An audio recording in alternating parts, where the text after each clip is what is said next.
तो दोस्तों आज के सभी मुख्य ताज़ा समाचार लेकर आ गए हैं सिर्फ आपके लिए। फाफर खबर शुरू करते हैं। उस पर चैनल को अब तक सब्सक्राइब ना किया हो तो फाफर चैनल को सब्सक्राइब कर दें, लाइक कर दें, शेयर कर दें ताकि इसी तरह की खबर आप हर रोज़ देख सकें। चलिए शुरू करते हैं आज की पहली बड़ी खबर। रामविलास पासवान के छोटे भाई और राष्ट्रीय लोक जनशक्ति पार्टी के अध्यक्ष केंद्र मंत्री पशुपति कुमार पारस की बात अगर सच साबित हुई तो हाजीपुर और जमुई में 2024 का लोकसभा चुनाव बहुत ही दिलचस्प होने वाला है।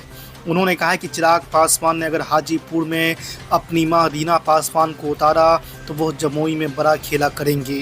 दोनों के बीच हाजीपुर सीट को लेकर काफ़ी विवाद है जिसे बीजेपी ख़त्म करना चाहती है। इजराइल और हमास के बीच बीते शनिवार से भीषण जंग जारी है। भारत ने हमास आतंकी संगठन के हमले की निंदा की है और इजराइल को अपना समर्थन दिया है। देश के कोने कोने से इजराइल को मिल रहे समर्थन पर इजराइल के भारत में राजदूत नाओर गिलोन ने भारतीय नेतृत्व और लोगों का आभार व्यक्त किया है। आपको बता दें कि इजराइल और हमास के बीच जारी जंग में अब तक दोनों पक्षों के 2800 से ज़्यादा लोगों की जान जा चुकी है। दिल्ली के शराब घोटाला मामले में आम आदमी पार्टी के सांसद संजय सिंह की न्यायिक हिरासत राउस एवेन्यू कोर्ट ने 14 दिन के लिए बढ़ा दी है। अब वो 27 अक्टूबर तक कस्टडी में ही रहेंगे। सुनवाई खत्म होते ही संजय सिंह जैसे ही कोर्ट से बाहर आए, उन्होंने मीडिया से कहा है कि मोदी जी इंडिया के नहीं बल्कि अडानी के प्रधानमंत्री हैं। अडानी के घोटालों की जांच कब होगी? हालांकि इससे पहले 10 अक्टूबर को हुई सुनवाई के दौरान भी कोर्ट ने संजय सिंह से मीडिया से बातचीत न करने की नसीहत दी थी। सर्वोच्च न्यायालय ने शुक्रवार को बाहुबली नेता मुख्तार अंसारी की याचिका पर उत्तर प्रदेश सरकार को नोटिस जारी कर जवाब मांगा है। इस याचिका में यूपी गैंगस्टर्स और असामाजिक गतिविधियां अधिनियम के तहत उन्हें दोषी ठहराने और सज़ा देने के इलाहाबाद हाई कोर्ट के फैसले को चुनौती दी गई है।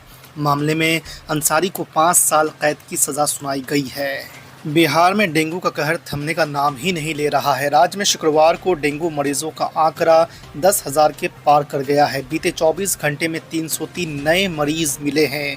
इसके साथ ही राज्य में कुल डेंगू मरीजों की संख्या 10,205 हो गई है।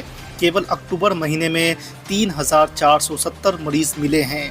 आपको बता दें कि डेंगू का कहर फिलहाल राजधानी पटना में ज़्यादा देखने को मिल रहा है। जन स्वराज पद यात्रा पर निकले चुनावी रणनीतिकार प्रशांत किशोर ने मुख्यमंत्री नीतीश कुमार को बड़ी चुनौती दी है। कहा है कि उनमें अगर दम है तो ये बात खुलकर कह दें कि लालू यादव, तेजस्वी यादव और उनके लोग भ्रष्टाचार में लिप्त नहीं हैं। उनका किसी भी प्रकार के भ्रष्ट काम से कोई लेना देना नहीं है और सिर्फ राजनीतिक प्रतिशोध के लिए उन्हें परेशान किया जा रहा है। लेकिन वे ऐसा कभी भी नहीं कहेंगे, जबकि इसके लिए उन्हें सीबीआई या ईडी का भी डर नहीं है। ईडी के समन पर हाई कोर्ट से मिला झटका, दोबारा सुप्रीम कोर्ट जा सकते हैं हेमंत सोरेन। बीजेपी ने सीएम पर बोला हमला। जी आपको बता दें कि ईडी के समन के खिलाफ दायर याचिका पर हाई कोर्ट से कोई राहत नहीं मिलने के बाद मुख्यमंत्री का रुख पर सबकी निगाहें टिकी हुई है। इसके साथ ही ईडी की आगे की कार्रवाई को लेकर भी चर्चा की जा रही है। राज्य में सियासी सरगर्मी भी तेज हो गई है। विरोधी दल भाजपा ने कहा है कि मुख्यमंत्री हेमंत सोरेन कितने भी दरवाजे खटखटा ले, अंत उनकी ईडी के दरवाजे पर जाना ही पड़ेगा। आज के बीच जारी युद्ध के बीच भारत में भी इससे जुड़ी नारेबाजी होने लगी है। शुक्रवार को जम्मू कश्मीर के बडगाम में इजराइल और अमेरिका विरोधी नारे लगे हैं। ये नारेबाजी जुमे की नमाज के बाद हुई है। इस दौरान बड़ी संख्या में लोग जुटे हुए थे। लोगों ने अपने हाथों में तख्तियां भी उठा रखी थी जिन पर इजराइल और अमेरिका के खिलाफ नारों के अलावा धार्मिक नारे भी लिखे हुए थे। महाराष्ट्र के सबसे बड़े सियासी उलटफेर पर सुप्रीम कोर्ट ने तल्ख टिप्पणी की है। कोर्ट ने स्पीकर से शिवसेना के विधायकों की अयोग्यता पर अगले विधानसभा चुनाव से पहले फैसला करने के लिए कहा है। साथ ही देश की सबसे बड़ी अदालत ने यह भी कहा कि अगर स्पीकर इस मामले में निर्णय नहीं लेने में फेल होते हैं तो वो खुद फैसला सुनाएगी। अब इस मामले पर अगले सोमवार को सुनवाई होगी।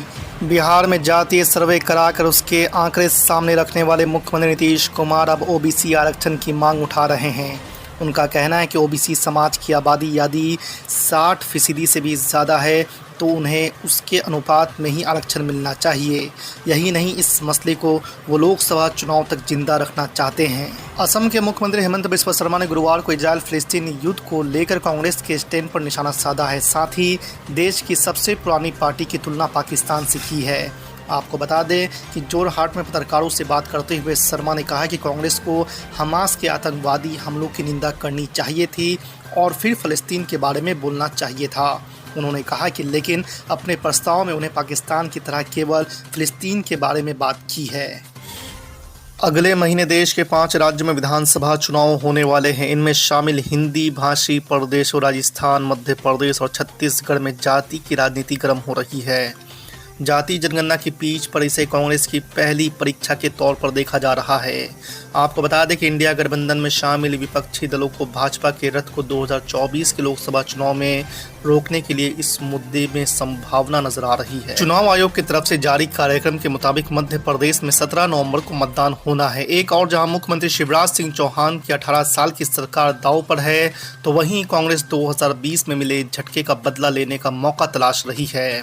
आपको बता दें कि कांग्रेस राज्य की भाजपा सरकार पर 50% कमीशन के आरोप लगा रही है।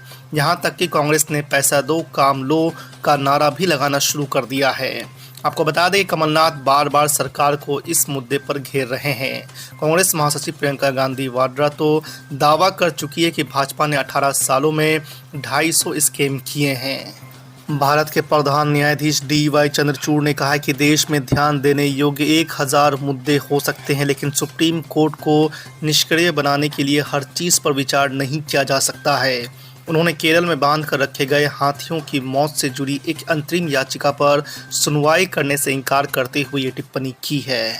चुनावी राज्य तेलंगाना में सियासी बिगुल बच चुका है। इस साल तेलंगाना में विधानसभा चुनाव 30 नवंबर को होंगे और नतीजे 3 दिसंबर को घोषित किए जाएंगे। ऐसे में भारतीय जनता पार्टी विधानसभा चुनाव की खास तैयारियों में जुट चुकी है।